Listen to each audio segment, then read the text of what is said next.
Outro transporte passivo que também não gasta energia é a osmose. Só que a osmose agora, nós vamos falar do transporte de um solvente. Quem que é o solvente universal?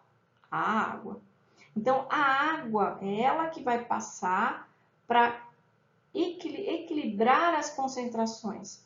Só que agora ela vai passar para um meio mais concentrado, porque ela vai dissolver o que está em excesso.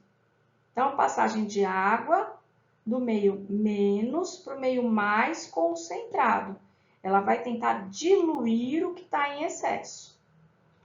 Vou pegar um exemplo. Eu tenho aqui hemácias, células do sangue, e elas estão no meio que nós chamamos de isotônico. É um meio que tem as mesmas concentrações. Dentro e fora da célula tem a mesma concentração. Então, a água que entra e a água que sai não muda muito. Porém, e colocar ela numa solução mais concentrada que ela vai acabar perdendo água para equilibrar as concentrações. Então, quando a hemácia está numa solução hipertônica, e ela murcha. Se eu pegar essas células,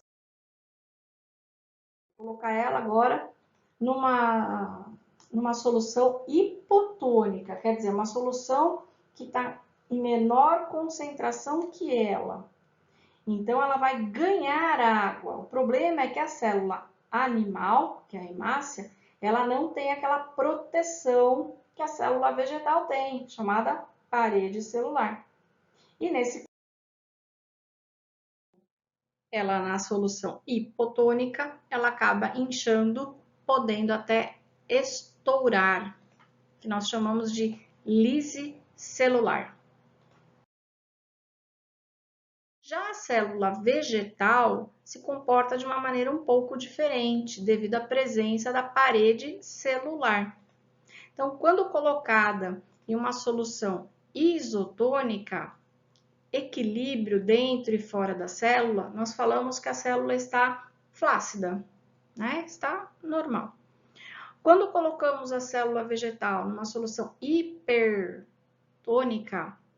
maior concentração fora do que dentro, ela perde água. Porém, percebam que a parede celular não mudou. Então, nós não falamos que ela está murcha, nós falamos que ela está plasmolizada.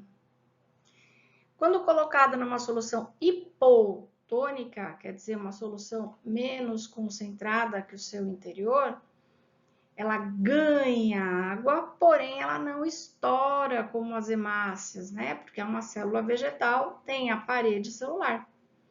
Porém, percebam que ela está túrgida, ela está cheia.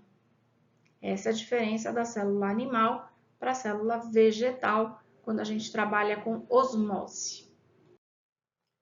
Vamos tentar aí de uma outra maneira, um outro exemplo? Você tem lá uma lesminha, um caramujinho, tá? Você quer matar a lesma. O que o pessoal faz? Joga sal em cima da coitada da lesma. Sal, sabão em pó, né?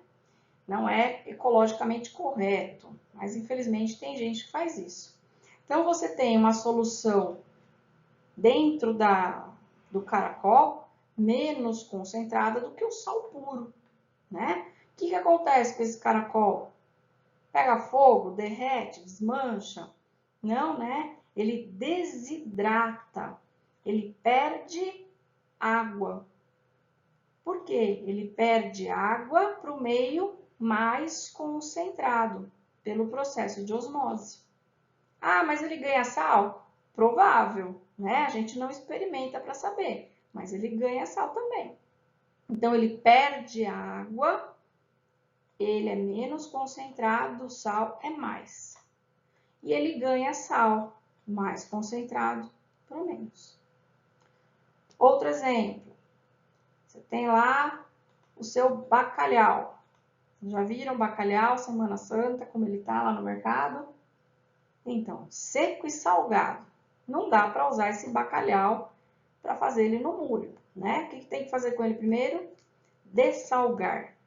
E aí, então, pego o bacalhau e ponho ele numa tigela com água.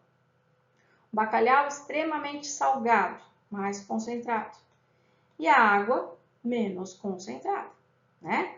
O que vai acontecer quando eu coloco o bacalhau nessa água? Ele perde sal. Perde sal, sal é soluto, do mais para o menos, isso é uma difusão. Isso eu não consigo ver, mas eu sinto quando eu ponho ele na boca, que ele perdeu sal. E eu consigo ver o quê? Eu consigo ver que ele ganha água. Como é que eu consigo ver que ele ganha água? Porque o bacalhau incha. Então, isso é importante prestar atenção. Toda vez que ocorrer osmose, a gente vai ver murchar, como foi o caso do caramujo, ou inchar, como foi o caso aqui do peixinho, tá? Toda vez que estiver falando de osmose, sempre o exercício vai estar te dando uma dica, se inchou ou se murchou. Se não for dada a dica, vai ser dada a dica das concentrações. Quem é mais concentrado, quem é menos concentrado. Ok? Sempre seguindo o mesmo padrão. Osmose, a água vai do meio menos concentrado para o mais. Olha aqui em cima, ó, do menos para o mais. Quem vai? A água é que passa pela membrana plasmática. No caso de difusão, quem passa? O soluto, do mais para o menos. Olha lá em cima, ó, do mais para o menos, ok?